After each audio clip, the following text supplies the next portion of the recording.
Portanto, a indústria de semicondutores está em queda forte. A tipologia das pessoas que passam por aqui, pessoas que são empreendedoras de raiz, acabam o curso, já estão a pensar em fazer startups, um bocado como vocês também.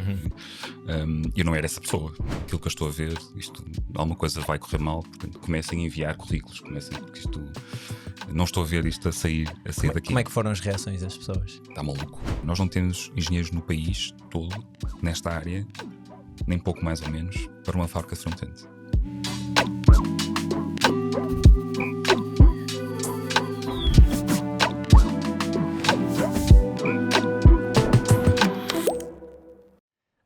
Aqui em Founder Tales já falamos com dezenas de empreendedores que vieram partilhar as suas histórias, principalmente nos momentos iniciais. E é nestas fases que eles precisam de mais ajuda, principalmente de mentores, parceiros, para os ajudar a arrancar a sua ideia do chão. E é isso que a Laika Ventures procura fazer, ajudar os founders nas suas fases iniciais a lançarem as suas startups. Vai ao site da Laika Ventures, laikaventures.co, e percebe quem é que está por trás desta visão e como é que eles te podem apoiar. Bem-vindos a mais um episódio de Founder Tales. Hoje temos connosco Francisco Almada Lobo, que é co-founder e CEO da Critical Manufacturing. Faz muitas outras coisas também. E antes de irmos ao episódio, os pedidos do costume, portanto, se estiverem a ver isto e ainda não forem subscritores, não se esqueçam de fazer isso, deixar aí os vossos comentários, likes, etc., que é isso que nos ajuda a crescer, para chegarmos a mais pessoas e para manter aqui o projeto vivo. Francisco, olá, bem-vindo. Olá, muito obrigado. Então, aqui. O que é a Critical Manufacturing? Isto porque ouve-se, ou pelo menos aqui no Porto, a Critical TechWorks, a Critical Software, a Critical Ventures, Critical Manufacturing, que são tudo empresas do mesmo grupo? Como é que isto nasceu? Já foram. Ok. Como é que nasceu, o que é? São demasiadas perguntas, vamos lá por partes. Primeiro, como é que isto nasceu? Eu fazia parte de um grupo de engenheiros que trabalhámos numa empresa que ficou muito conhecida em Portugal, que era a Qimonda Portugal. Ok. Pronto, a Qimonda era uma empresa de semicondutores, uma fábrica, com processos muito avançados de semicondutores, e eu trabalhei lá desde 97 até 2009, altura em que a empresa entrou em insolvência. Ok. Portanto, ao longo deste tempo, o investimento inicial começou como Siemens, era uma fábrica da Siemens. Depois a Siemens fez um spin-off de toda a unidade de semicondutores para uma empresa chamada Infineon Technologies. E por sua vez a Infineon Technologies fez um spin-off da unidade de memórias, que continha essa fábrica e outras fábricas que estavam espalhadas pelo mundo, e criou a Qimonda. Ok. A Qimonda em 2009 acontece um downturn brutal na área de semicondutores e entrou em insolvência. Porquê é que aconteceu esse downturn nessa altura? Bem, a área de semicondutores, para já houve um downturn económico geral. Certo. Os semicondutores têm sempre ciclos muito mais pronunciados do que as áreas normais. Ok. Então a área de memórias ainda é pior. Nós sabemos quando vocês vão comprar um computador, cada vez tem um computador com mais memória, mais rápida, por menos preço do que estava anteriormente, né? Alguém tem que pagar isto, né? Certo.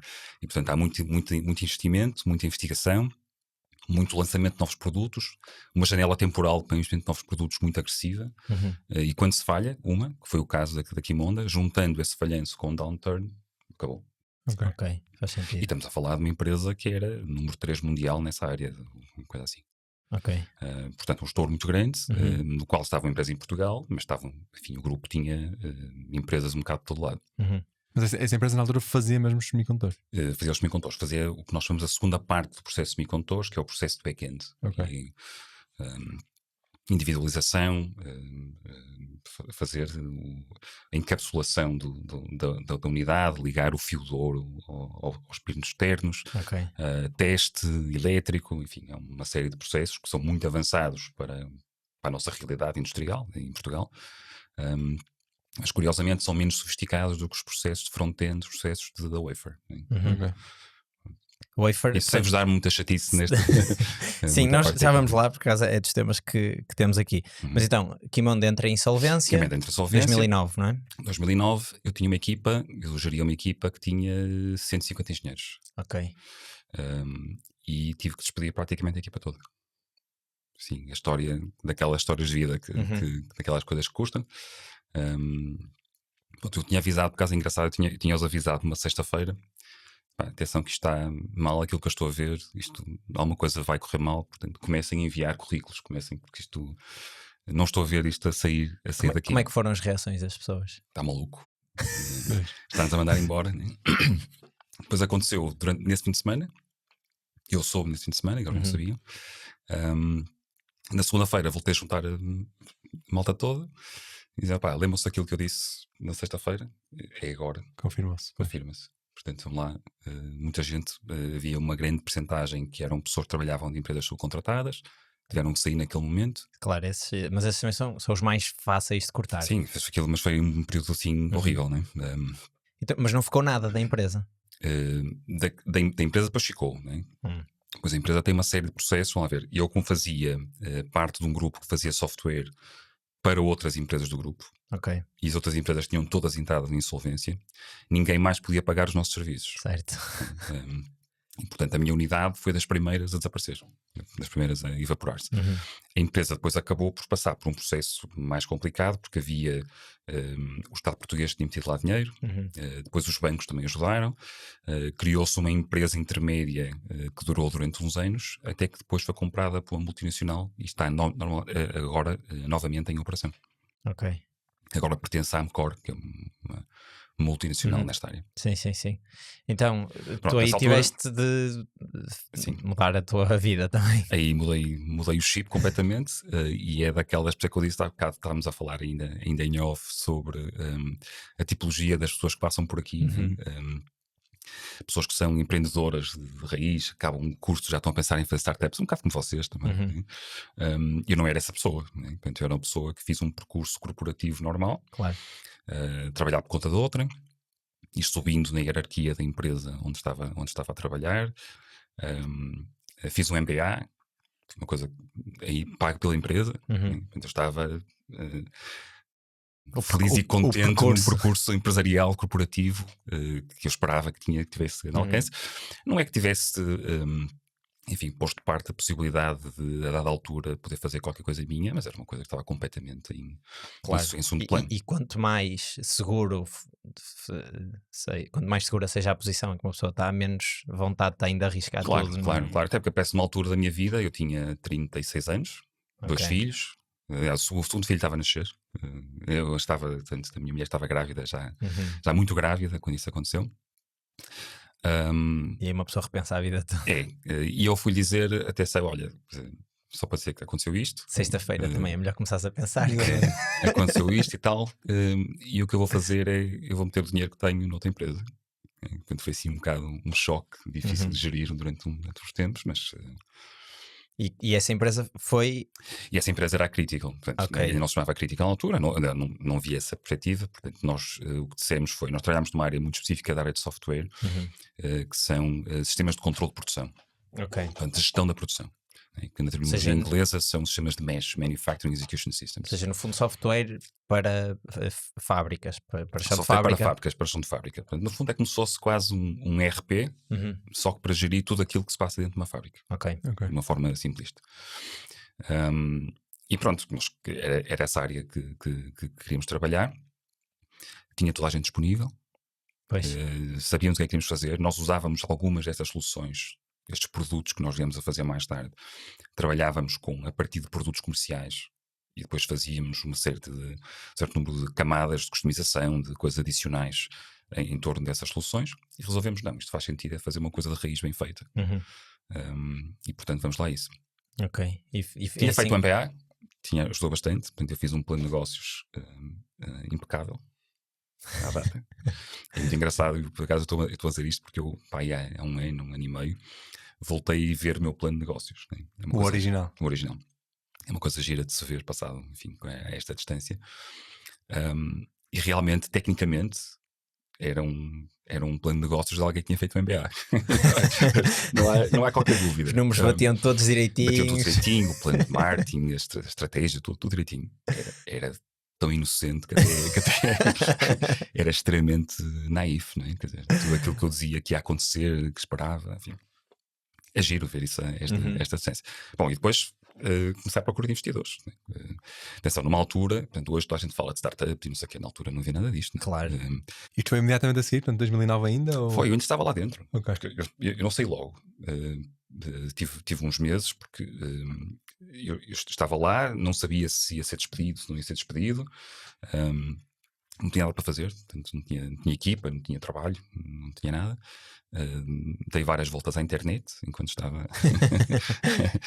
lá estava, e comecei a fazer um plano de negócios. Vamos fazer isto. Comecei a falar com as pessoas, vamos organizar, vamos tratar desta coisa, desvinculei-me da empresa. Depois, mesmo assim, tive que dar uns meses enquanto lá estava. A sério? E comecei, sim, mesmo assim. Depois há outras histórias, não tenho interesse para aqui, mas comecei a fazer isso e assegurar-me com as pessoas que eu sabia que eram, enfim, muito boas, com quem eu queria trabalhar. Eu já tinha 150 pessoas que tinham sido escolhidas ou por mim ou pela minha equipa. E dessas fomos buscar a nata, assim, o creme de la creme da empresa, para tentar fazer uma coisa, para tentar fazer um produto de raiz, a sério. Mas o maior desafio foi, ou se calhar não é o maior, mas eu penso em alguns desafios e depois não sei se queres tocar num deles, que é convencer as pessoas a irem para uma coisa que é super arriscada, no fundo, porque tu vais começar numa empresa do zero e vais trazer uma série de pessoas e se calhar nem há tantos fundos assim para lhes pagar salários. E a outra é convencer depois também do outro lado clientes que a solução que vocês vão fazer é melhor do que dos outros players. Sim, e é aí que entra a parte de ser inocente, né? Quer dizer, porque nós atirámos de cabeça para isto. Claro. Nós sabemos, né? Nós trabalhamos nesta área há 12 anos, há 15 anos. Portanto, sabemos o que é que queremos fazer. E agora, depois a seguir, e as pessoas também estavam disponíveis, porque a alternativa delas era o desemprego. Né? Pois. Portanto, essa parte foi mais fácil. Quando começámos a chegar à parte de investidores, a coisa aqui é muito mais complicada, porque estás numa fase, eu nem sei classificar, é pré-seed, é o que é. Né? Eu precisava de uma equipa que tinha que ter pelo menos 20 e tal pessoas. Estamos a falar de um sistema nós chamamos Enterprise System, uma coisa pesada. Né? Precisava de 20 e tal pessoas. Pois isso para o investidor é logo um choque. Chegava um investidor a dizer, eu tenho que ter 20 e tal pessoas para fazer isto. Ok, mas vocês já têm algum cliente, não é? Não, nós não temos cliente nenhum. Ok, mas então já tem alguma coisa do vosso produto? Não temos produto nenhum. Mas sabemos muito bem o que é que queremos fazer. Pronto, isto explica porque é que todas as capelinhas onde fui bater de capital de risco, que havia uma coisa que hoje em dia é mais claro, mas na altura havia muita perspectiva que nós estávamos entre uma área de software e uma área de clean tech. E os grupos de VCs dedicados a uma área e outra eram completamente diferentes. E nós não éramos suficientemente hard para a parte de hardware e não éramos suficientemente soft para a parte de software. Ou seja, nós não tínhamos, enfim, uma previsão, não havia a perspectiva do recurring revenue, que é hoje. Sim. Nós não tínhamos uma perspectiva de crescimento exponencial. Cada coisa que nós vendíamos tínhamos que ter tempo para fazer a implementação nas fábricas, portanto não prometia esse crescimento exponencial. E portanto não encaixámos em nenhum grupo de VC. Mas conseguiram levantar investimento nessa altura? Quem é que acreditou nisto? Foi a Critical. Ok. Pronto, a Critical Software era a minha fornecedora. A Critical Software é uma empresa portuguesa? A Critical Software é uma empresa portuguesa, também com uma história muito interessante, formada em Coimbra. Dedicou-se sempre à área de serviços e começou para a área aeroespacial. Ficou muito conhecida em Portugal porque foi a primeira empresa a trabalhar para a NASA. Aliás, foi um dos primeiros clientes, foi a NASA. Mas pronto, trabalhava connosco já, conhecia-nos, foi essa a questão, não é? Ou seja, nós não precisamos de provar grande coisa para pessoas que já nos conheciam. E pronto, entraram como investidores, estavam numa fase onde a empresa tinha crescido e estavam a pensar criar uma empresa, um fundo de capital de risco, mas nós antecipámos, começámos antes, eles acabaram por investir antes de haver esse fundo de capital de risco, que apareceu depois. Na altura era uma coisa engraçada porque começaram a criar-se diferentes empresas e todas eram Critical qualquer coisa. Pois. Era a Critical Software, depois foi a Critical Health, depois foi a Critical Links, a Critical Materials, havia uma série delas. Na altura passou-lhes boa ideia, depois deixou de ser, perceberam que já não era muito boa ideia, porque um dos problemas disto é que algumas dessas empresas falham, né? E portanto pode contaminar a marca. Houve também um processo de aprendizagem, mesmo do ponto de vista deles, como é que estas coisas devem fazer. Pronto, mas na altura éramos Critical Manufacturing, inicialmente com investimento direto da Critical Software, mais investimento dos founders. Eu meti as minhas economias e outras pessoas que estavam comigo também meteram as suas economias nisto. E pronto, e toca lançar-nos a fazer um produto de raiz nesta área, dedicada a semicondutores, a fábricas de semicondutores, mas naquela altura no início. A única fábrica de semicondutores que havia em Portugal tinha acabado de falir. Portanto, éramos logo internacionais from day one, né? Não havia outra alternativa. E pronto, e depois começam as coisas. Houve uma coisa engraçada que foi: eu convenci uma das pessoas que era chefe do meu chefe a juntar-se a nós, que é um senhor alemão, que ia liderar a parte comercial. E depois, portanto, eu tinha uma necessidade, eu estava, os mercados principais eram Europa, Centro-Europa, Norte-Europa, mercado americano e mercado asiático. Mercado americano não conseguimos no início uma pessoa que nós queríamos, mas conseguimos um grupo logo na China, logo de início. E portanto eu tenho um investidor chinês inicial, um investidor alemão, 4 investidores portugueses, com investidores founders, éramos os 6 founders individuais, mais a Critical Software. E nessa fase, agora a ideologia lean das startups, etc., é o que comanda, digamos assim. Ou seja, a malta faz um MVP que se resolve só um problema e depois lança e tenta arranjar clientes. Pronto. Na altura, o que eu suponho, e se calhar estou errado, mas era que vocês vendendo para Enterprise tinha de ser uma coisa muito mais sólida. Não podia ser assim um MVP preso por arames e, portanto, o tempo de desenvolvimento até terem um produto que fosse... Foram 2 anos quase. Ou seja, 2 anos em que estavam a trabalhar sem qualquer tipo de vendas e pronto, estava a ser suportado pelos investidores. Suportado pelos investidores numa fase inicial. Depois nós fizemos uma coisa que às vezes são coisas que são mais complicadas e que distraem um bocado da parte de produto, que tínhamos uma equipa de serviços. Para uma gerar equipa, alguma... Só uma equipa dentro da Critical. Era mesmo aquelas pessoas especificamente estavam alocadas a fazer serviços para um cliente que entretanto arranjámos, né? E portanto estavam a fazer este serviço e isso ajudou a financiar todos os falhanços de produto nas fases iniciais. Mesmo assim gastámos dinheiro todo, e depois conseguimos um projeto CREN bastante grande. O projeto CREN era o financiamento europeu, hoje os fundos europeus. E conseguimos um valor bastante substancial que nos permitiu evitar outra ronda de investimento, que era o que era necessário, e ainda sem clientes ou com poucos clientes, então ia ser uma fase bastante complicada, portanto permitiu adiar tudo isso, mas entretanto o stress era muito, né? O dinheiro era pouco, o stress era muito. O nosso co-founder, que era o CEO na altura, acabou por sair, e fiquei eu, era o second in line, né? Fiquei eu e pronto, e mal começo, passado uns meses aquilo começa tudo a funcionar bem. Eu digo isto com alguma piada, mas é mesmo verdade, porque é evidente que eu não fiz nada em 2 meses que pudesse de repente mudar o curso das coisas, né? Sim. Mas portanto era o que nós dizemos, was meant to be, né? Realmente aquilo correu muito mal durante muito tempo e a partir dessa altura a coisa começa a correr bem. O produto começa a ser aceito, começamos a ter clientes que olham para aquilo e percebem o valor que estamos a construir. Portanto, mais ou menos a partir de 2011 as coisas começam a correr bem. E entretanto, daí até agora, essa equipa de serviços extinguiu-se ou... Não, ainda se mantém, é um bocadinho um legacy que nós temos, né? Mas continua essa equipa de serviços que nos ajuda, é uma equipa de serviços de um cliente muito grande e portanto ajuda-nos a perceber muitas das áreas tecnológicas até paralelas, e depois temos muita fluidez de pessoas. Esse grupo que era chegou a ser um grupo muito grande, hoje não é assim tão grande, mas hoje nós temos 650 pessoas. Já estamos a falar de todas cá em Portugal? Não, cerca de 450 em Portugal.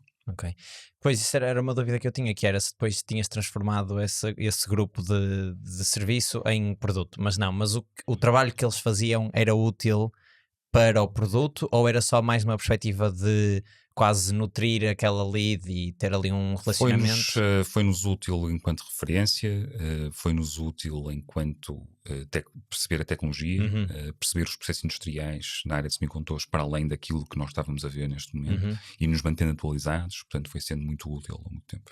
Ou seja, diretamente no produto se calhar não havia... Sim, e depois houve também vasos comunicantes, né, de pessoas que iam passando de um lado para o outro e, portanto, fomos conseguindo manter a coisa. Okay. Hoje mantemos como único cliente de serviços, né? Okay. E é engraçado que chegou a representar 100% da faturação, né?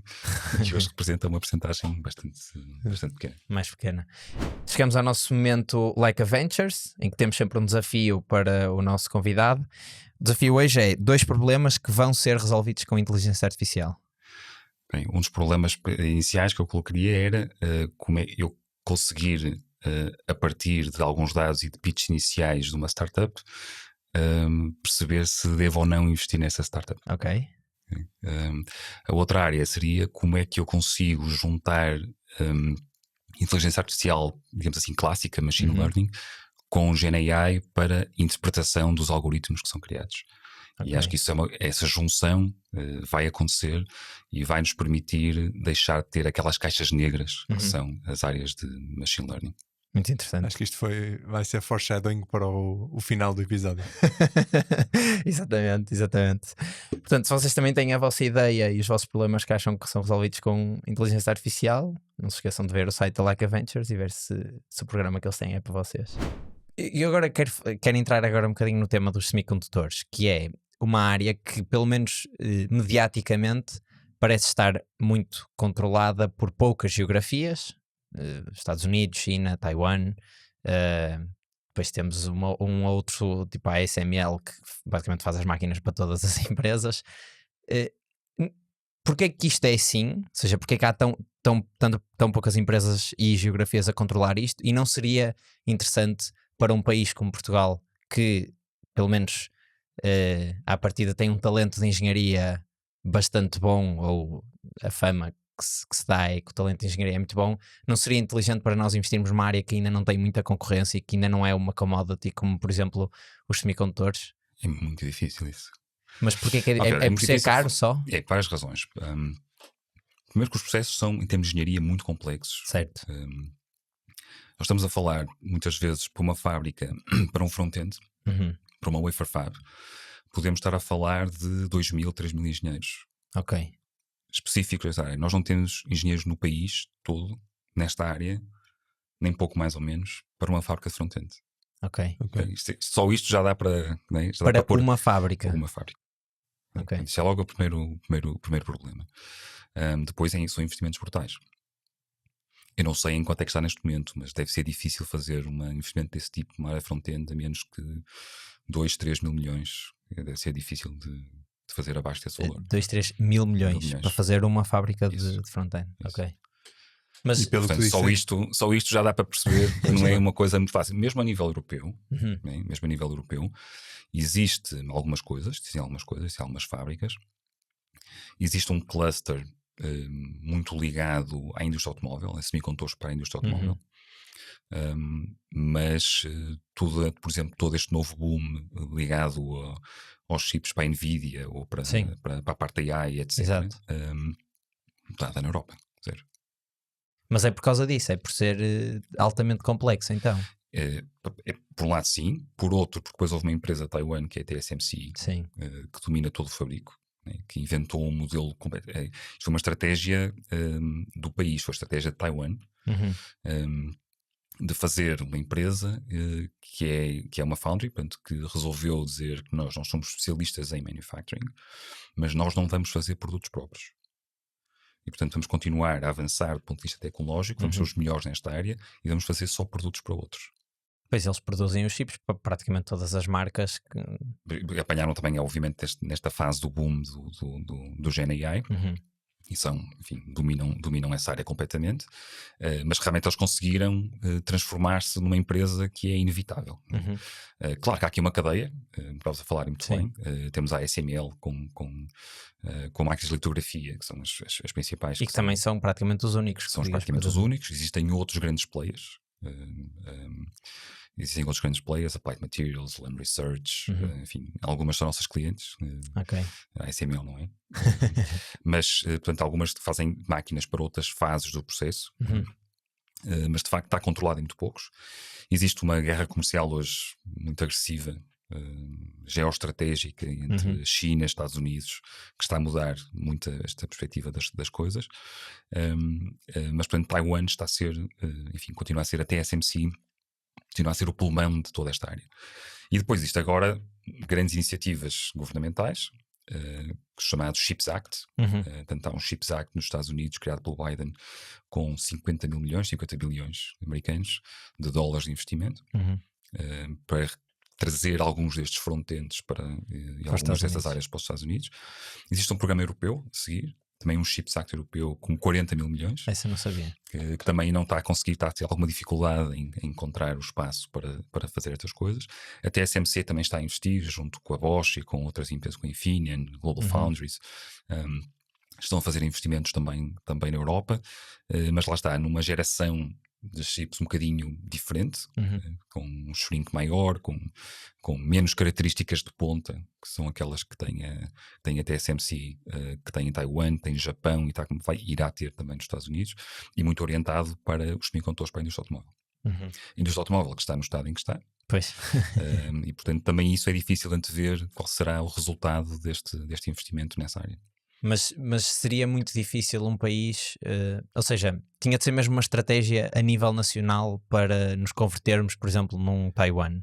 Sim. Completamente. Ou seja, desde as universidades, prazo, se calhar, e muito longo prazo. Desde as universidades até às empresas. E muito longo prazo. Agora, podemos é ter estratégias mais parciais, não é? Tal, entrarmos entrarmos em determinadas áreas, podiam ser as áreas de software, podiam ser as áreas de design, de chips, podiam ser, e algumas empresas, atenção, algumas empresas em Portugal em áreas paralelas. Mas não há essa estratégia e, portanto, as coisas estão...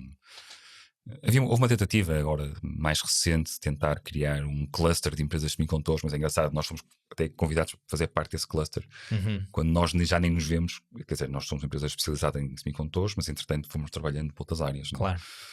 Nós começámos em semicondutores, agora trabalhamos a seguir para a área de eletrónica, dispositivos médicos, equipamento industrial.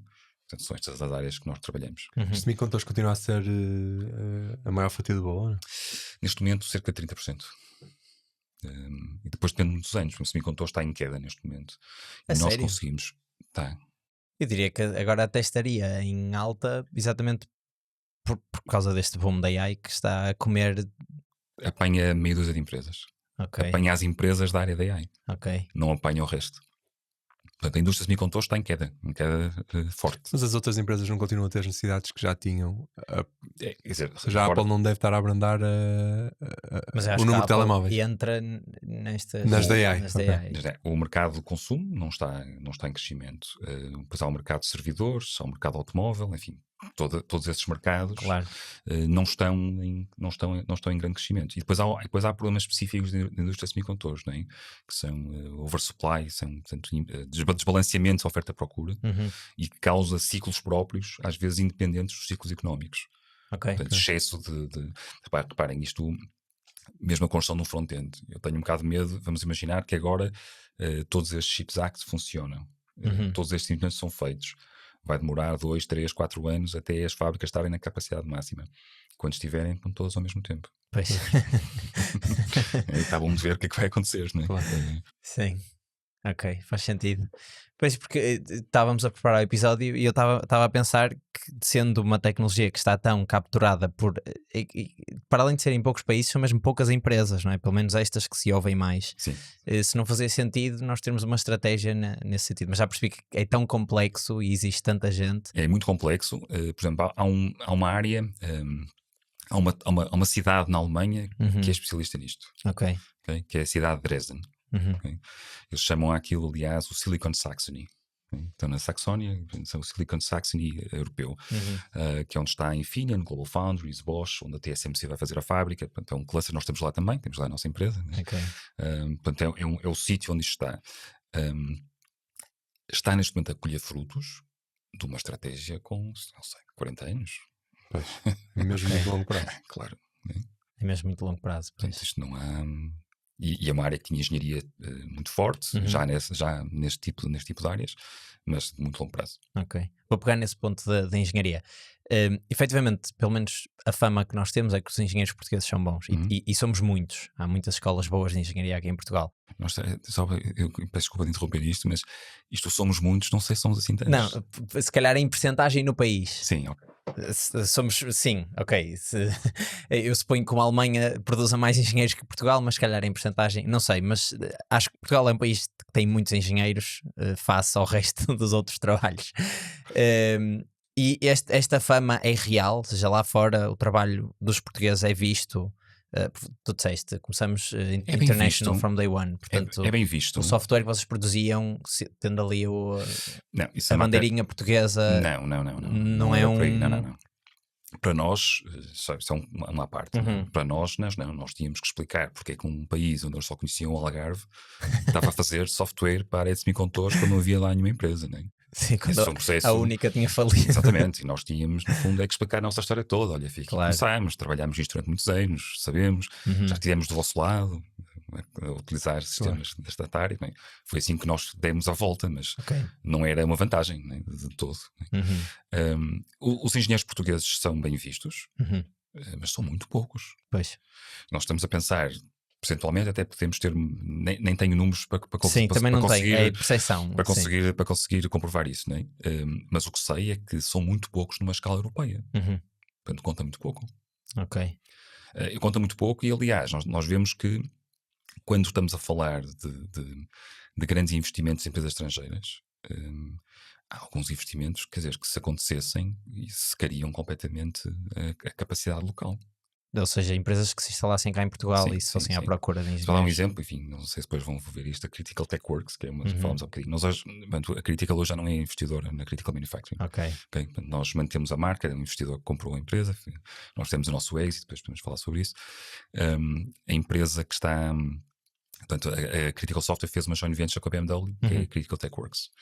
A Critical Tech Works, eu não sei neste momento em quantas pessoas estão. Sim, mas absorve muita malta que sai aqui da FEO. Muita gente. Eu trabalhei lá. Estamos a falar de milhares, na ordem de milhares de pessoas. Não é? E curiosamente, a BMW, na altura, o que se falava é que só as pessoas que tinham em regime de contratação na área da Alemanha, de Munique, eram cerca de 20 mil. Pois. Fora as pessoas internas. Claro, então, Mas portanto, nós achamos que somos não quer dizer que há qualidade, é reconhecida a qualidade dos engenheiros portugueses, são poucos. Claro, mas essa qualidade é uma boa relação preço-qualidade ou é efetivamente uma qualidade ao nível do resto dos países da Europa? Isso agora depende da percentagem que nós queremos colocar, depende do nosso threshold. Estamos a falar dos melhores, são melhores equiparáveis a todos.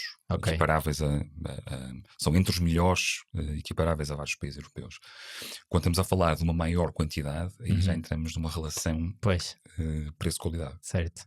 Pronto, ou seja, nós somos mais baratos do que o resto da Europa. Apesar de, enfim, os engenheiros de software em Portugal muito mais bem pagos do que as outras áreas, praticamente todas, de engenharia, mas sempre numa relação qualidade-preço mais interessante do que existe noutros países.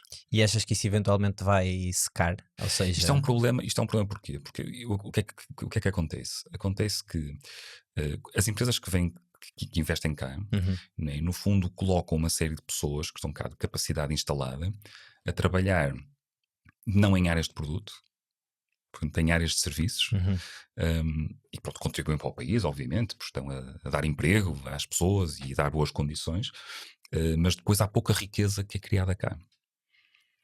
Né? E eventualmente seca ou cria pelo menos mais dificuldades em empresas, por exemplo, da área de produto. Claro. Empresas que querem arriscar, querem desenvolver as suas tecnologias de raiz, é difícil.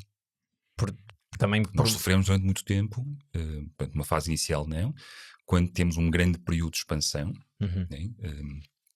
E nós fomos trabalhando junto com as universidades durante muito tempo para termos uma boa marca e portanto uma imagem de que trabalhávamos com boas tecnologias, tratávamos bem as pessoas tinham carreiras interessantes, etc. Um trabalho de muito longo prazo até chegarmos ao ponto onde estávamos.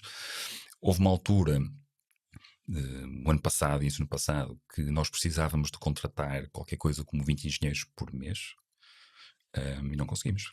Portanto, nós tínhamos esse objetivo, e nós acabámos por comprar 2 empresas fora. Ok. Nós comprámos uma empresa na Malásia e uma empresa no México só para ter capacidade de engenharia para fazermos os projetos que tínhamos que fazer. Uau. É um bocadinho já distante da área de startup, não é? Sim. Não, mas claro, é uma fase completamente diferente, mas super interessante a aquisição ser focada principalmente na mão de obra, não é? No fundo, foi na mão talento. de obra, foi na mão de obra, no talento. Teve muito que ver com esta guerra comercial. Portanto, é muito estratégico. E tem um pé em cada lado. Exatamente. O que é que acontece? Acontece que começou a haver esta guerra China-Estados Unidos. Nós tínhamos uma equipa, ainda temos uma equipa muito grande na China, mas começámos a ver muitos dos investimentos a serem feitos no Sudeste Asiático, que era considerado o território mais neutral nesta guerra. Até mesmo empresas chinesas estão a investir no Sudeste Asiático para depois poderem vender fora, né? E portanto, essa foi um dos polos. Portanto, comprámos uma empresa em Penang, que é uma zona também muito industrializada da Malásia. Portanto, estamos lá. E depois existe o outro que era o Bring Manufacturing Back to America. Que muitas vezes quer dizer América, mas não é é América, né? Closer. incluindo México. E portanto houve imenso investimento no México, e nós comprámos uma empresa na cidade de Tijuana, que é conhecida por outras coisas que não pela sua área de software, mas que nos ajudam bastante porque são pessoas que têm bastante qualidade, conseguem trabalhar não apenas nos projetos do México, mas nos projetos dos Estados Unidos. Pois aquilo é ali mesmo na fronteira, não é? Na fronteira, eles têm uma espécie de um visto técnico, um tech visa que podem passar de um lado para o outro, né? Eu demoro mais tempo a passar a fronteira do que eles. Okay. Quando eu vou lá e ficam-me chateados porque para passar a fronteira demora com eles 2 horas e meia e eles em 15 minutos passam a fronteira, né? Mas essas 2 empresas, do ponto de vista operacional, continuam a funcionar de forma independente, ou seja... Não, são nossas, são subsidiárias. Sim, mas 100% decididas pela Critical Manufacturing, e trabalham junto connosco. Nós ganhamos um projeto para um cliente qualquer, e fazemos equipas mistas, com equipas nossas a partir de Portugal, e com pessoas que estão nessas geografias. Ajuda bastante, mesmo em questões de time zone, etc. Ajuda imenso. E gerir essas equipas mistas é um desafio? É. Por causa de cultura, por causa de... Cultura, time zone, língua em alguns casos. E como é que tens lidado com essa... O melhor possível. Uma resposta. Não, eu já tinha alguma experiência de lidar com diferentes culturas, mesmo até da experiência da China. Da Infinia, daqui Monda, tinha isso. Da China também. A China é o mais difícil de todos. Ok. Porquê? É mesmo muito difícil. Porque em termos de língua é o pior de todos. Claro. É mesmo muito pior, ou seja, eu mesmo com pessoas de etnia chinesa de Malásia ou outros países do Sudeste Asiático não tenho grandes dificuldades. A China é muito, muito difícil. E depois culturalmente. Mas eles trabalham mais do que nós, trabalham menos do que nós, trabalham melhor, pior? É muito mais, um regime muito mais conservador, no sentido que interessa muito chegar à hora, trabalhar à hora, reportar os números de horas que fizeram, etc. E portanto são, digamos assim, cumpridores nessa perspectiva. Depois tem coisas que são difíceis, muito difíceis de lidar e de explicar. Aquelas coisas que toda a gente sabe, né? Que nós falamos com eles e eles não nos dizem se estão a perceber o que estão a ouvir. São problemas complicadíssimos, né?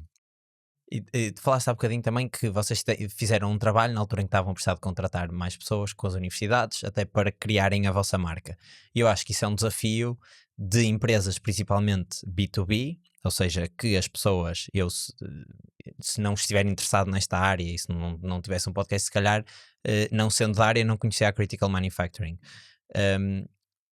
Como é que se pode fazer esse trabalho, exatamente para essas empresas B2B, para se tornarem, ou seja, para ficarem na cabeça das pessoas? Porque se calhar a primeira empresa em que um software developer pensa quando quer mudar de empresa são aquelas em que lida no dia a dia, por exemplo, uma Revolut ou qualquer coisa do género, até porque são estrangeiras e tal, Sim, estão aqui no Porto. É verdade. Como é que vocês se posicionaram? Isto é uma coisa de longo prazo. Claro. Nós começamos, como começam quase todas as empresas, com projetos de estágio. Acho que é assim o primeiro ponto onde a coisa acontece, né? Vamos tentar fazer projetos que sejam interessantes do ponto de vista tecnológico e do ponto de vista do trabalho que é preciso fazer. Depois complementamos com outras coisas. Fomos participando, por exemplo, em projetos e disciplinas de áreas de informática. Nós trabalhamos sobretudo informática e gestão industrial. São as nossas duas áreas primordiais. Portanto, na área de informática começámos a fazer isso.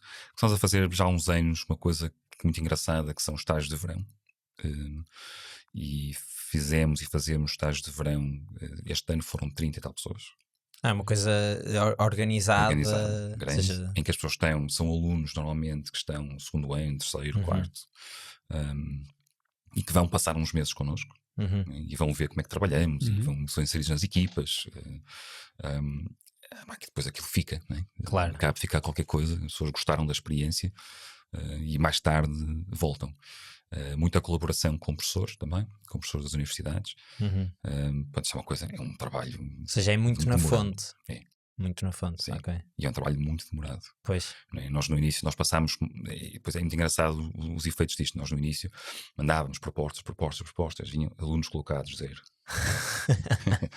O que é que se passa? Não estão interessados, não acham que esta tecnologia é tão espetacular, está aqui na crista da onda e não sei o quê.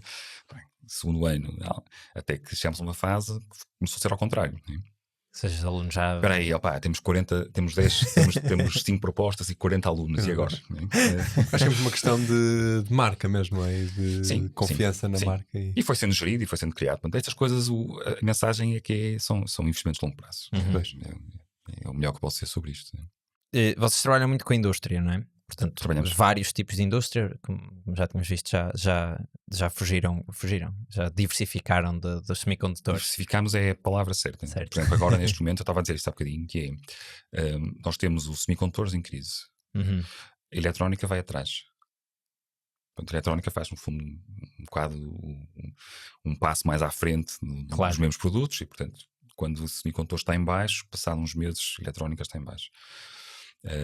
Temos uma área de equipamento industrial que, quando a indústria, de modo geral, está em baixo, ainda está mais em baixo de forma mais crítica. Portanto, são 3 segmentos que não funciona, enfim, o contraciclo, mas entramos numa área de medical devices. Ok. E essa área de medical devices, curiosamente, teve resultados muito maus durante o período de pandemia. Uma coisa muito interessante, nós temos numa fábrica, a única coisa, então vocês com o Covid, com esta coisa toda, e não fizeram nada e tal. Por acaso fizemos uma fábrica que teve que ser construída em tempo recorde para testes de Covid.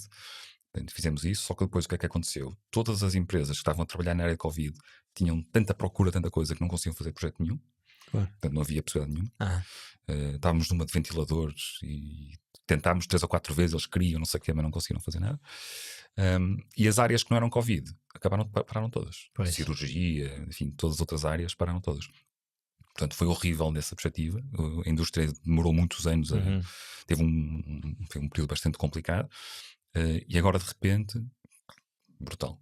O que nos salvou o ano do ponto de vista de crescimento, nós estamos sempre em crescimento, é uma das coisas que a minha mulher sempre porque é que é preciso crescer tanto, faz parte, não é? Mas portanto estamos a continuar a fazer este percurso, e este ano foi a parte healthcare, digamos assim, que nos levou ao sítio certo. Portanto, é importante mesmo nessa perspectiva de diversificação, ter empresas que consigam funcionar em termos económicos em ciclos distintos. Mas que tipo de soluções dentro de medical devices? O que é que vocês fazem? Nós estamos na área de produção, né? E, portanto, gestão da produção de medical devices. Ou seja, o produto na prática é o mesmo com outra aplicação. Podem ser tesouras, catéteres, coisas simples. Podem ser dispositivos de raio-x. Podem ser máquinas de MRI enormes. Portanto, temos tudo. Ok. E é o mesmo produto que está orientado para a indústria discreta. Agora a indústria tem várias categorias, etc. Né? Portanto, é para a indústria discreta. Não fazemos indústria contínua, não fazemos, por exemplo, oil and gas, não fazemos indústria química. Só fazemos discreto. Indústria discreta é o quê? O produto é um produto? Faz coisas. Okay. A melhor descrição que eu posso dar faz coisas. Há montagem, há peças e saem produtos discretos. Completos finais. Na parte final. E por oposição a contínua onde saem stuff. Exato. Uma faz coisas, a outra passa coisas. Ok. Mas a minha pergunta aqui era...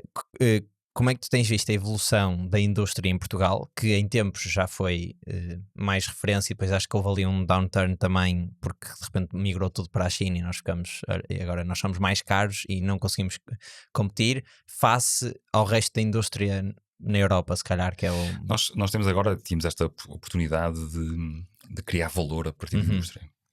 Isso é uma conversa para parecer um bocado chata, mas quer dizer, nós não conseguimos competir por preço. Certo. Nós não conseguimos competir por investimento em tecnologia, quando digo tecnologia, em equipamento. Ou seja, ter as fábricas mais avançadas do mundo, não conseguimos. Não conseguimos fazê-lo. Mas conseguimos, com esta nova revolução que estamos a ter agora, uma revolução mais de tecnologia de software, acho que é possível dar saltos importantes do ponto de vista da produtividade. Okay. E Portugal muitas vezes peca por não conseguir aproveitar estas oportunidades. Neste momento Portugal não está, na minha opinião, a aproveitar esta oportunidade. E como é que se pode aproveitar? Portanto, há aqui vários problemas, não é? Primeiro há um problema de dimensão. É muito difícil, a não ser, quer dizer, não sei o que é para falar de sapatos ou têxtil ou qualquer coisa, mas se formos outro setor qualquer, nós não conseguimos encontrar 10 ou 20 fábricas para fazer um cluster. Não existe. Houve uma altura que nós, engraçado, houve uma altura que achávamos que íamos vender para o mercado português.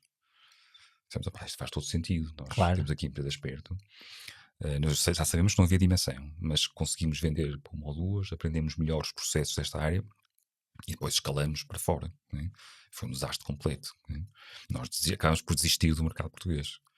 Desistimos, já não temos ninguém. Mas era porque não, ou seja, as fábricas portuguesas não estavam interessadas, não tinham capacidade de... Por um lado não havia essa dimensão, por outra, houve aqui uma coisa que é, muitas dessas empresas estavam muito ainda, como é que eu ia te explicar isto de uma forma simpática, esta às vezes é um bocado chato, mas há aqui muito investimento, uma certa visão, nós ainda estávamos com os donos de empresas, né? Os donos de empresas têm a sua empresa, criaram a pulso aquilo que lá está, e que precisam de ver coisas, precisam de se ver máquinas, precisam de ter tangibilidade dos investimentos que fazem. E de repente vamos nós e dizemos, não, tem aqui isto que eles não conseguem, não é? Que não conseguem ver o que é, mas que lhe vai dar estes dados para poder tirar esta informação e poder tomar decisões e pronto, possivelmente por alguma inépcia também da nossa parte não temos conseguido convencê-los, né, suficientemente, mas não tinham essa capacidade, não fizeram isso. E depois havia também, ainda há, uma dependência crónica de investimento europeu. De investimento estatal, de modo geral. Sim. Portanto, quando há programas de incentivos, só aí é que acontece algum tipo de investimentos. Se não houver esse programa de incentivos, não há investimento.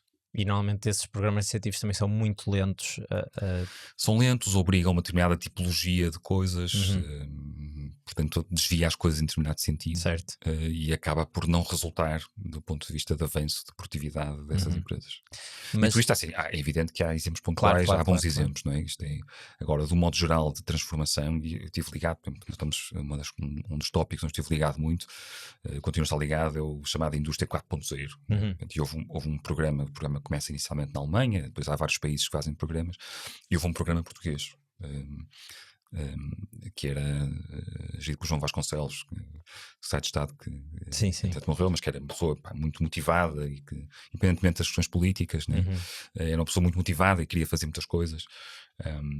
Fizemos uma série de coisas, né? Houve uma série de coisas que foram feitas, mas é obviamente que depois, visto, enfim, ao fim de uns anos, quais foram realmente os resultados no terreno, é difícil dizer que foram muito bons, né?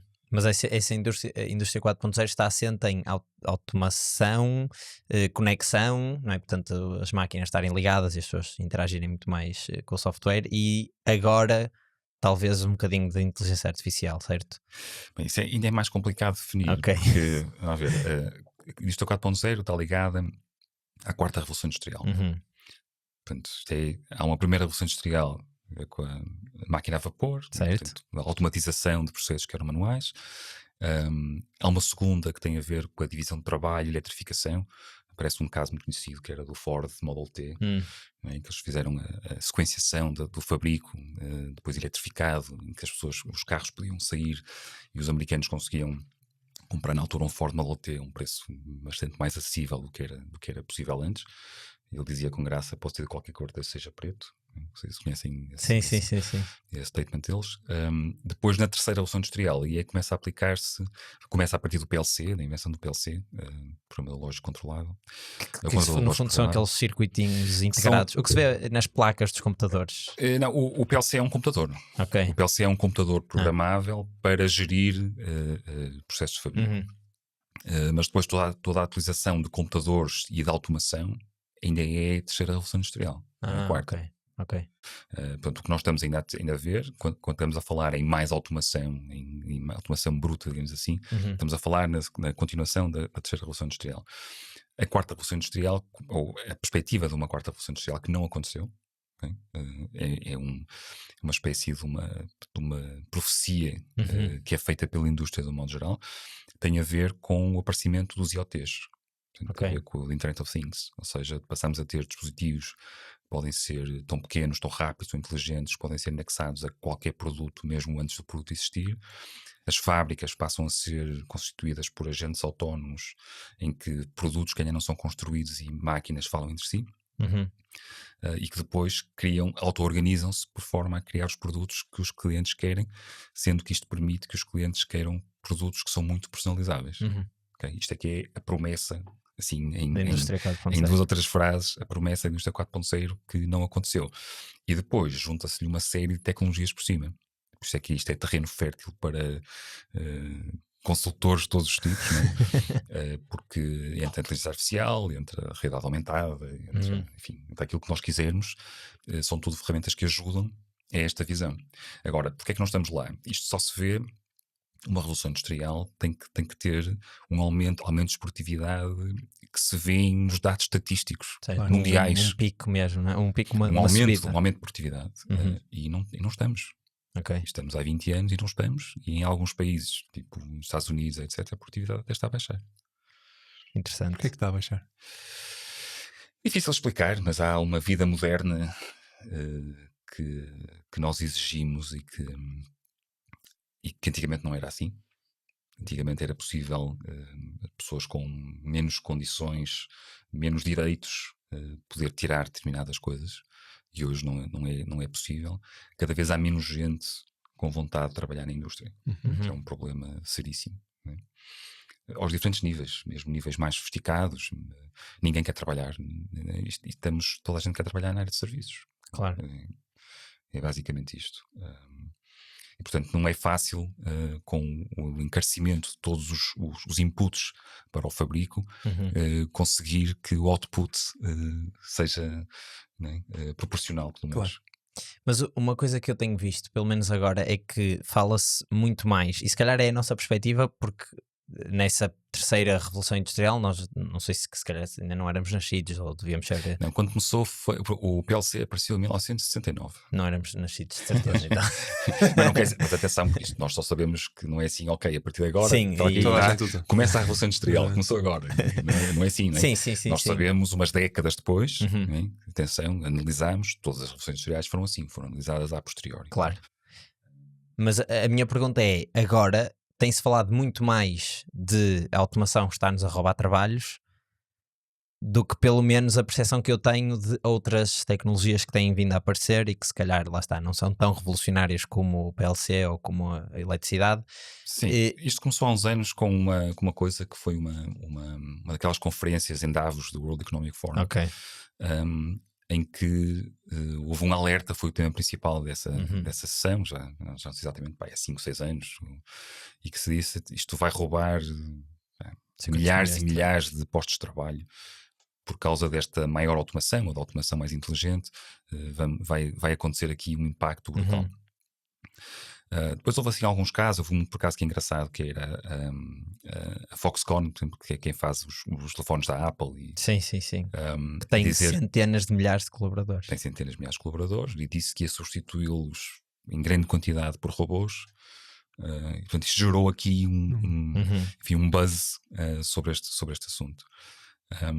E o que vai acontecer é que nenhuma destas coisas se tornou realidade. Né? Portanto, não... O que nós sabemos nisto é que a partir do momento em que temos mais automação ou uma automação mais inteligente, vai realmente tornar obsoletos um conjunto grande de trabalhos, funções, mas vai abrir outros. Existe uma coisa que se chama, nós chamamos na nossa área, o paradoxo da automação, que é quanto mais se automatiza para automatizar trabalho que deixa de ser feito por pessoas, mais pessoas são precisas para analisar o resultado desse trabalho. E portanto as coisas acabam por equilibrar-se dessa forma. Mas vocês na Critical já têm, disse Critical, mas Critical Manufacturing já têm... Para nós a Critical somos nós. Já têm, fala-se muito agora em agentes, e eu acho que se calhar uma das razões também pela qual se fala mais, ou que a conversa tem vindo a estar cada vez mais nas bocas das pessoas, é porque de repente os trabalhadores que estão a ser que estão em perigo, e aqui com muitas aspas, já não são os blue collar, já são os white collar, porque de repente a tecnologia já é inteligente, não é só um braço mecânico mais forte que o outro braço. E vocês dentro da Critical têm algumas iniciativas para efetivamente algumas das tarefas serem agentes deste género a fazer, ou ainda não exploraram muito? Em relação ao que são os nossos clientes, sim, temos. Claro. Temos muitas tarefas que eram tarefas manuais, tarefas de análise, que são hoje completamente automatizadas. Sim, temos muita coisa nessa área. Mas quando dizias em relação aos nossos clientes, ou seja sabes que eles fazem isso? Sim, não estamos a falar de modificação da nossa própria força de trabalho. Era nesse sentido. Não, estou a falar portanto, da força de trabalho dos nossos. Ok. Ou seja, dentro da Critical ainda não há agentes a fazer certas... Não. Mas é uma coisa que achas muitas que vai acontecer?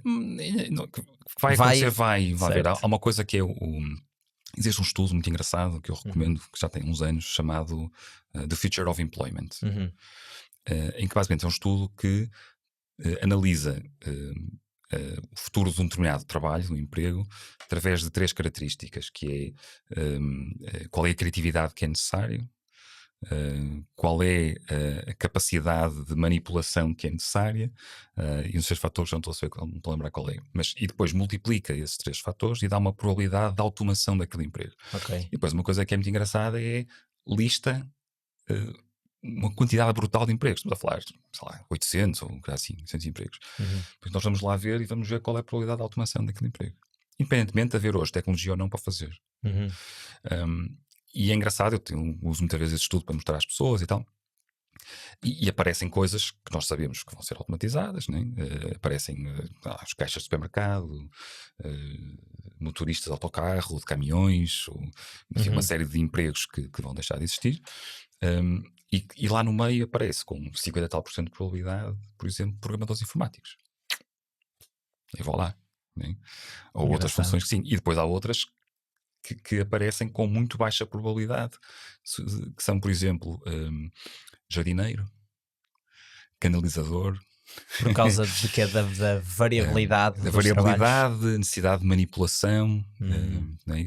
Portanto, essas duas combinações faz com que esses trabalhos sejam muito difíceis de automatizar. Engraçado. Portanto, isso é um estudo muito engraçado. Portanto, na área de software, enfim, isto acontece muitas vezes. Há muita gente a trabalhar já com copilots e copilots ligados a GitHub e não sei o quê, mas quer dizer, há experiências que são bastante preocupantes nessa área, não é? Preocupantes no sentido de as tecnologias serem efetivamente muito se haver falta de controle sobre o que é que estamos a fazer. Isso é mais essa a questão. Portanto, os estudos que eu vi sobre isso eram coisas do género. Pessoas que começavam a usar geração automática de código, e a partir do momento em que as coisas iam numa fase inicial analisando, a partir do momento em que as coisas iam funcionando bem, vamos começar a acreditar que aquilo está bem feito, e então vamos passar o nosso trabalho para trabalho de teste. Então a coisa que nós fazemos é software para testar, para saber se aquilo está a ser gerado, está a ser bem gerado. E a dada altura aquilo começa a entrar em cada vez problemas mais complexos, que nós deixamos de conseguir perceber o que é que lá está. Portanto, a interpretabilidade do que é feito é um problema, até que um dia os nossos testes não apanham uma coisa qualquer e nunca mais ninguém consegue mexer naquilo. Isto é um dos problemas, né? Aliás, todos os problemas, mesmo quando estamos a falar de redes neuronais ou deep neural networks, etc., é a interpretabilidade do que lá está. Aquilo passa a ser uma caixa que, perante determinados inputs, geram probabilidades ou gera outputs. Né? E interpretar o que lá está dentro é uma confusão, né? É cada vez mais difícil. Aliás, há muita gente a tentar até legislar sobre isso. A própria comunidade europeia está a tentar, perigosamente, na minha opinião, mas a tentar legislar e sobre essas áreas. A usar alguns parâmetros que não fazem muito sentido, tipo o tamanho dos modelos e etc. Sim. Mas desde o momento em que eu vi que eles queriam taxar a automação fazendo com que os robôs pagassem impostos, eu acredito em tudo. Eu tenho só mais um tema aqui, que era o que estávamos a falar no início, que era de Core Angels. Portanto, tu és um Business Angel, fazes parte desse Core Angels. O que é o Core Angels e porquê é que decidiste diversificar? Foi só uma estratégia de diversificação de financiamento ou achas que há aqui mais... Não, é isso, como Core Angels sou eu individualmente, não pertencendo, não do ponto de vista da Critical. Portanto, o que aconteceu foi que em 2018 nós temos o nosso exit. Portanto, eu já não tenho participação na Critical Manufacturing. Sou CEO, trabalho por conta de outra. Ok. A empresa que é dona da nossa empresa é uma empresa de Singapura. Na área que é tal ASMPT. ASMPT. Tem origem na mesma ASM que vinha dar a ASML. Por acaso estávamos a tentar perceber se era. Sim, é também uma rede de empresas. A origem é a mesma. Hoje também não tem ligação, mas a origem é a mesma. Portanto estamos ligados a essa empresa. Portanto, o que é normal nestes casos de exit é que os fundadores que passam por isso ficam um período de tempo na empresa e depois saem. E, portanto, a capacidade das empresas manterem os seus fundadores depois do exit é que eu acho que é fantástico e portanto, obriga realmente a fazer um conjunto de coisas de maneira diferente do que são as empresas normais. Sem entrar em muitos detalhes, portanto, existem muitas formas de conseguir que isso aconteça e aconteceu ao ponto de os fundadores portugueses mantêm-se todos na empresa depois de um exit. Ok. Isto é quase um caso de sucesso de integração. Claro que uma das perspectivas, porque é que isto é um caso de sucesso, porque é que nós também gostamos tanto disto, portanto, para além temos o nosso incentivo, enfim, as áreas todas, nós trabalhamos com uma autonomia total em relação à casa-mãe. E o que eu digo sempre é, enquanto tivermos bons resultados, vamos manter esta forma de trabalhar. Durante muito tempo eu estive ligado a capital de risco, por diferentes razões. Participei em vários comitês de investimento, estive ligado a um fundo de investimento estatal que era o Fundo 200M, que foi uma coisa que me deu bastante experiência. Portanto, era um fundo de investimento que fazia um matching fund. Portanto, vinha um projeto português com um determinado projeto, com os founders e com uma determinada área para a qual precisava de investimento, vinha já com um investidor. O que nós avaliámos a qualidade do projeto e a qualidade do investidor. Se estivessem reunidos os parâmetros, havia um matching fund. Portanto, estive ligado durante muitos anos a esse comitê de investimento. Depois comecei na própria Critical a fazer alguns investimentos diretamente, passando eu para as fases todas e fazendo os investimentos diretamente. Mais tarde, hoje, depois conseguimos convencer a nossa casa-mãe a fazer um investimento num novo fundo da Critical. E voltamos a estar ligados. Portanto, nós somos neste momento investidores num fundo da Critical Ventures, que tem investimentos também em diferentes startups. Eu também faço parte desse comitê de investimento e, portanto, fui durante muito tempo, digamos assim, alegremente aprendendo as áreas de capital de risco com o dinheiro dos outros. Até que chegou a altura de tentar fazer alguma coisa com o meu próprio dinheiro. Portanto, juntei-me ao grupo de fundadores da Core Angels Porto. A Core Angels em Lisboa já está há mais tempo, já está mais desenvolvida, já tem uma série de investimentos feitos, nós já temos muito pouca coisa, mas com o objetivo de largar, porque nós precisamos de mais Business Angels. Claro. Porque, no fundo, nós fazíamos a avaliação, nós decidimos e investimos em grupo. Para investir em grupo, dependendo do ticket size, quer dizer, somos poucos, a coisa torna-se complicada. Claro. Alguns investimentos temos que voltar atrás ou não avançar, porque era um ticket demasiado elevado para nós, para cada uma das pessoas que lá estava. Quantos é que são? Quando passaram a ser muitos, neste momento devemos ser entre 8 a 10. Mas começámos com fundadores 4. Mas o objetivo será chegar a algumas dezenas. Portanto, à medida que vamos conseguindo ter mais capacidade de investimento, achamos que faz sentido. A lógica de investimento tem muito que ver com áreas tecnológicas e afins, mas com uma perspectiva muito regional. Digamos assim, do Porto, norte do país, Aveiro ou Coimbra para cima. Assim, né? Portanto, é uma lógica mais regional, porque fazia falta um grupo de angels dessa área. Havia durante muito tempo houve a Invicta Angels, que era um grupo formado de business angels, mas também não fez muitos investimentos. E agora, realmente com a Core Angels, que é um modelo mais organizado, que tem a organização Core Angels por trás, ajuda-nos realmente a fazer isto. Eu não consigo dedicar o tempo que gostaria, mas só as sessões de investimento e de ouvir os speeches das empresas e não sei o que é a parte dá mais gosto, que neste momento me motiva. Portanto, o que eu faço hoje que motiva, além de, claro, que motiva muito o trabalho que faço e o que tenho conseguido fazer, acaba por ser advisor de várias empresas, várias startups na nossa área. Engraçado. Fora, normalmente estrangeiras, mas várias. E depois também esta componente de Business Angel. Ou seja, do que eu percebi, a diferença entre um grupo de Business Angels e um fundo de VC é que no fundo de VC há os LPs que põem o dinheiro e depois há os partners ou os gestores do fundo que aplicam o dinheiro. No vosso caso, vocês põem o dinheiro e gerem o fundo. Sim, e há uma lógica aqui que é uma lógica que também é diferente de uma lógica de VC, que é nós precisamos sempre de alguém que esteja mais próximo daquela área e que ajude aquela empresa a desenvolver-se. Portanto, aquilo tem que fazer, para além de a maior parte das pessoas, pois há regras de quais percentagens, etc. Tem que haver uma percentagem de sims acima de um determinado valor e uma percentagem de nãos abaixo de um determinado valor para que haja um determinado investimento. Não é unanimidade, pois a certa altura com 30 ou 40 ou 50 angels é impossível haver unanimidade, mas há um conjunto de regras, conjunto de regras desse tipo, mas é preciso sempre alguém que esteja mais próximo e que vá trabalhar com aquela startup para ajudar no plano que a startup tem que fazer para conseguir ter resultados. E quantos investimentos é que tem no vosso portfólio? Poucos ainda. Não sei quantos, mas poucos. Por aí. À volta de poucos. Isso. É bom de ver, porque, quer dizer, dado o número nós fizemos um primeiro, Angels. Ficámos todos contentes, estamos agora a tratar de outros a seguir. Portanto, é nessa fase que estamos. Bom. Eu já não tenho mais tópicos, portanto acho que podemos ir para a última pergunta. A pergunta com que acabamos todos os episódios é não é uma pergunta, é um conselho, não é um pedido, na verdade. Vamos-te pedir um conselho que tu gostavas que tivesse sido dado no início da tua carreira como empreendedor e não foi. Ou foi e não ouviste?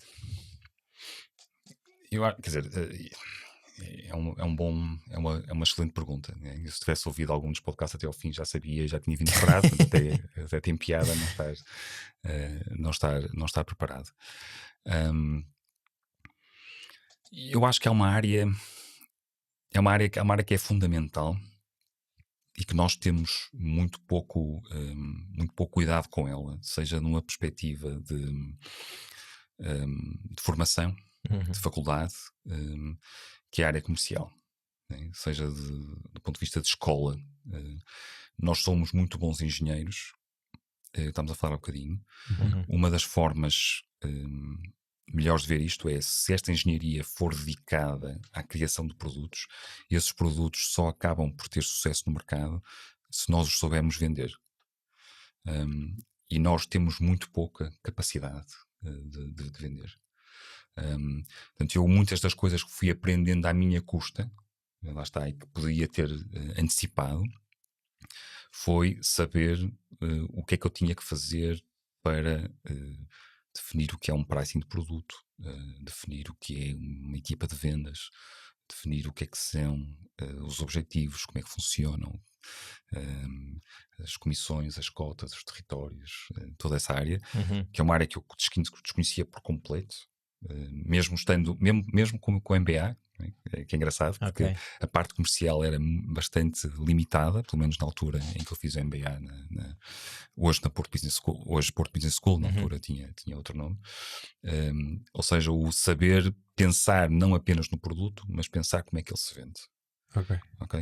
E portanto o que nós temos é, nós somos muito bons a pensar no produto e somos muito maus a pensar como é que ele se vende. Culturalmente.